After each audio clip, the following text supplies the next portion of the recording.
U.S. is moving to tighten the squeeze on Vladimir Putin and the oligarchs. Russia's recent invasion of Ukraine has sent shockwaves through the global community, resulting in a wave of devastating sanctions against Putin's inner circle. As the world watches this unfolding drama with bated breath, we'll examine how some of Russia's most influential and wealthy figures are scrambling to protect their assets from the far-reaching effects of these sanctions. From opulent properties to foreign investments, we'll explore the fascinating stories of those who chose to keep their wealth outside Russia and the risks they face. So please sit back, relax, and join us as we uncover the secrets behind this epic battle of power and money. Alisher Usmanov. According to Forbes, as a businessman and one of the wealthiest individuals in the world, his net worth is estimated to be around $17.6 billion. He owns USM Holdings, a conglomerate involved in mining and telecoms, which includes Russia's second biggest mobile network, Megafon. He is known to have close ties with Russian President Vladimir Putin. When it comes to properties, Usmanov does not hold back. He owns the historic Beechwood House estate in Hampstead, London, which spans over 11 acres of land and features a squash court and several cottages. Previous owners include King Khalid of Saudi Arabia and Qatar's Sheikh Hamad bin Khalifa Al Thani. Usmanov owns the property through Hanley Limited, a company incorporated in the Isle of Man. He also holds a 4-story terraced mansion at 4 Curzon Square, located next to Hyde Park, through his stake in UK-based Curzon Square Limited. Recently, the EU, US, and UK have announced sanctions against Usmanov, which he has called unfair and denied all allegations against him. His super yacht, Dilbar, undergoing a refit in Hamburg, is at risk of being seized. In the UK, Usmanov's primary visible investments are in property, including the £65 million country house Beechwood House in London and the Tudor mansion Sutton Place in Surrey, both of which have been frozen by UK authorities. Farhad Moshiri, Usmanov's associate, owns Everton, and Usmanov's corporations, namely USM, Megafon, and Yoda, have played a crucial role in sponsoring the club. However, Everton suspended the company's sponsorship arrangements, saying the club was shocked and saddened by the appalling events unfolding in Ukraine. Also, Moshiri had to step down from his position as a USM board member. Roman Abramovich. Roman Abramovich, the Russian billionaire and former owner of Chelsea FC, has been the subject of much discussion and controversy in recent years. His relationship with Russian President Vladimir Putin is a source of much speculation, with some suggesting that he has benefited financially from his ties to the Kremlin. Others argue that Putin merely tolerates him and that his influence is limited. Despite these debates, there's no denying that Abramovich is one of the wealthiest people in the world. His estimated net worth is around $12.4 billion, and he owns a vast array of properties and assets around the globe. However, much of his fortune is frozen due to sanctions imposed by the UK, EU, Canada, Australia, and Switzerland. Abramovich owns a number of properties in various countries, including a $150 million mansion in London's Kensington Palace Gardens, which is reportedly up for sale. He also owns a 32,000 square foot estate in Cap d'Antibes on the French Riviera and a 70-acre estate in St. Bart's in the Caribbean.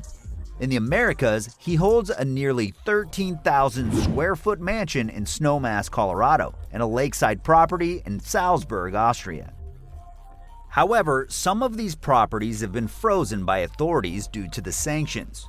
Abramovich's French and St. Bart's estates have been seized, and his UK assets are frozen. The impact of these sanctions on his current worth is difficult to estimate, but it is clear that they have significantly impacted his finances. Pyotr Avin. Pyotr Avin, a wealthy Russian banker, has been subject to sanctions by several countries, including the EU, UK, Canada, Switzerland, and Australia.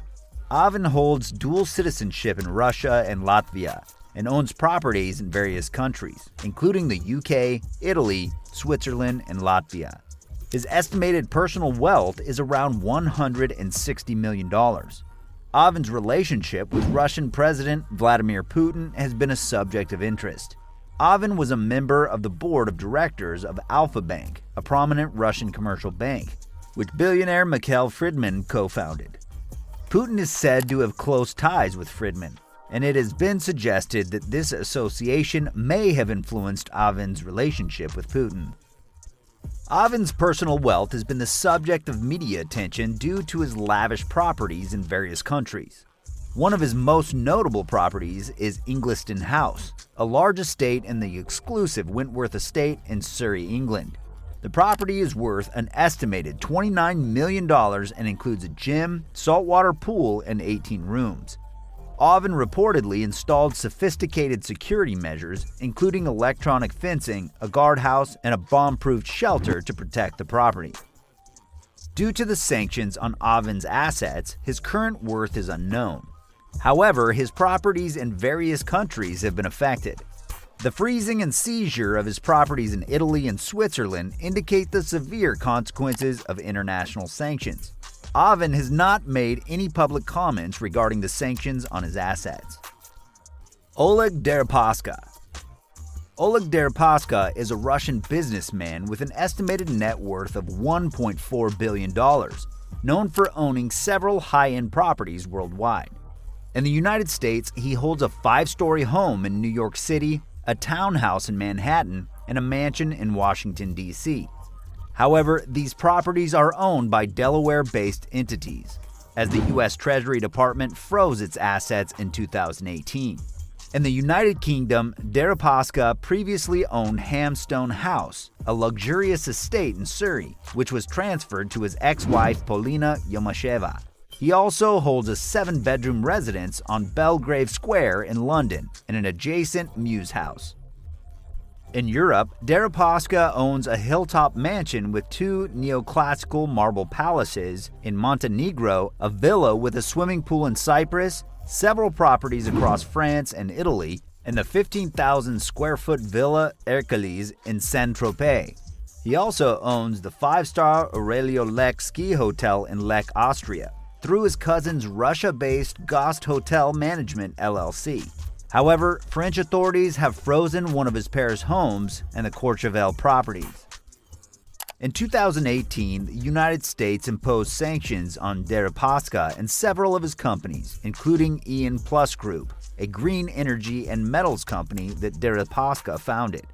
Deripaska reduced his stake in E Plus Group to below 50% to comply with the sanctions.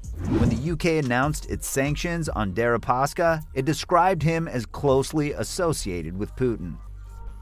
Despite the sanctions, Deripaska has been outspoken on social media about the need for peace in the ongoing war. He has also been trying to sell his Art Deco property, Hamstone House, located in Weybridge, Surrey, for £18 million, but it has now been taken off the market. Deripaska also owns a yacht, Clio, recently spotted in the Maldives. Igor Sechin. Igor Sechin is an influential Russian political and business figure known for his close relationship with Vladimir Putin and his ruthless approach to advancing his career. He has held senior positions in the political and business spheres, often simultaneously, and is currently the CEO of Rosneft, Russia's state-owned oil company. Sechin's connections to Putin date back to their time working together in the mayor's office in St. Petersburg in the 1990s. He is widely believed to have been a member of the KGB, although he has never publicly confirmed this. Despite his high-profile career, Sechin's wealth is largely unknown. He has been linked to a yacht called Amour Vero, which was seized by French authorities after his second wife posted photos of herself on board. However, beyond this, there needs to be more evidence of substantial assets that could be easily uncovered. Sechin has been the subject of international sanctions imposed by the US and EU in recent years. The US first imposed sanctions on him in 2014, which he denounced as totally unjustified and illegal. The EU announced sanctions against him in February 2022, citing his close ties to Putin and his role in Rosneft's involvement in the conflict in Ukraine. Alexi Miller. Alexi Miller, a longtime friend and ally of Russian President Vladimir Putin, has spent most of his career working in the energy sector. Miller started his political career in the 1990s when he served as Mr. Putin's deputy on the Foreign Relations Committee of the St. Petersburg mayor's office. Later in 2001, he was appointed the CEO of the state-owned gas company Gazprom, a position he still holds today. Despite his position at Gazprom, Miller's appointment was unexpected, and many believe he merely follows orders from Putin. In 2009, the U.S. ambassador to Moscow described Gazprom as inefficient, politically driven, and corrupt. Miller's relationship with Putin has helped him accumulate significant wealth over the years.